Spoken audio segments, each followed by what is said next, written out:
I'm tired. The last 14 months of this global pandemic have taken a toll on me. Trying to run a virtual church and maintain some level of pastoral care has not been easy. At first, it was odd talking into a camera and not talking to a congregation. But now that's the normal. The new anxiety I'm having right now is having some people back into worship in a couple of weeks' time and an online audience at the same time, and what that's going to look like, what that's going to feel like. I'm tired because the dirty underbelly of religious bigotry and Christian nationalism has again been exposed and is a big part of a culture that I used to identify with and have many friends who still do. Withdrawing from this culture and challenging it has been both costly and tiring. I'm also tired because I've had to try to figure out how to virtually pastor the congregation through the death of George Floyd, the most contentious election in living memory, an attack on the US Capitol, and so many other significant issues that impact the gospel message over the last year. These last 14, 15 months have allowed me to identify a little more with the prophet Jeremiah, who records in chapter 20 of his writings. But if I say, forget it, no more God messages from me. The words are fire in my belly, a burning in my bones. I'm worn out trying to hold it in. I can't do it any longer. Then I hear whispering behind my back. There goes old Danger everywhere. Shut him up. Report him. Old friends watch, hoping I'll fall flat on my face. One misstep and we'll have him. We'll get rid of him for good. I feel fragile and emotionally thin. I've been running on fumes for the last year, but I also feel strong.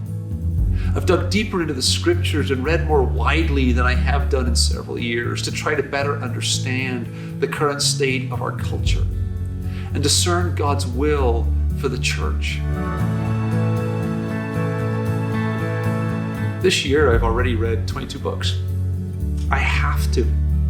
I feel driven. I want to understand. I want to know. I need to know if I'm going to be able to pastor well.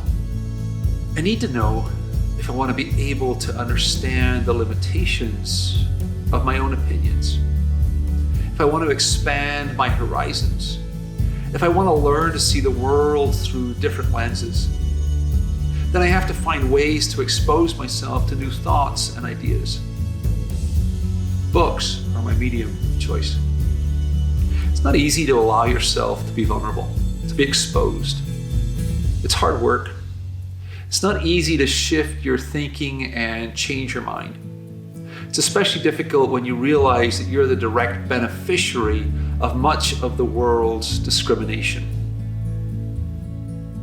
Marilyn McIntyre reminds us in her excellent book, Caring for Words in a Culture of Lies, that, as she says, opinions are the stock in trade of thoughtful people, to be earned and held strongly until further evidence requires their modification.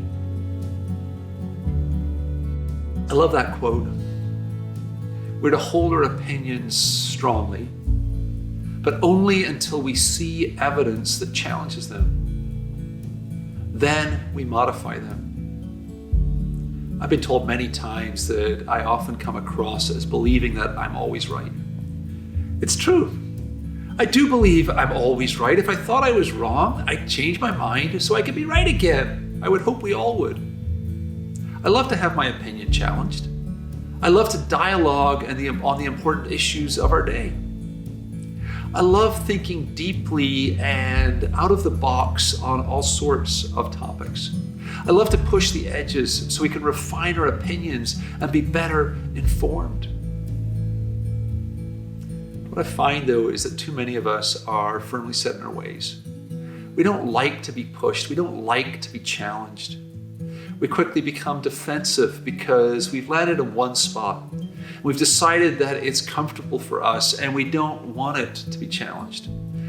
We've decided that's just the way it is. And we become reluctant to look for or even look at evidence that might require us to modify our opinion. Tragically, we tend to look only for information to confirm what we already believe to be true. But if what we believe to be true is in fact true, then it will stand up to the highest level of scrutiny and it will be fine. But we have to recognize that even if we are close to the truth, we still, as the Apostle Paul tells us, only see dimly. We don't have full clarity, so we need to continue to pursue the truth, allowing our opinions to shift, allowing our understanding to further develop, allowing our assumptions to be challenged. We are living in turbulent times. COVID-19, racial tensions are high, immigration is a hot button issue, all of which have to do with people. People God loves. And how we respond to these questions today will help shape a generation of Christians. Turbulent times offer us a great opportunity for change, but only if we are willing to do the hard work needed to get through to the other side, and not just sit back and wait for them to pass and return to the status quo. Now, because of my status in this world, I could easily sit back and say that none of this is my problem. None of this affects me at all. I'm not at all concerned if a police officer pulls me over. Racism doesn't negatively affect my life. Actually, it has a positive effect on my quality of life. Now, think about that one for a minute.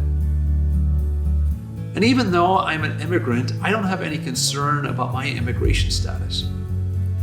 I'm not like those immigrants who are trying to come over the border, those immigrants who don't even speak English. It doesn't have to be my concern. I'm financially stable. I don't worry about paying my bills. Those poor people, those homeless people, that's not my problem. Out of sight, out of mind. Folks, I'd be a fool to not recognize how good I have it compared to so many others in this world. I'm tired.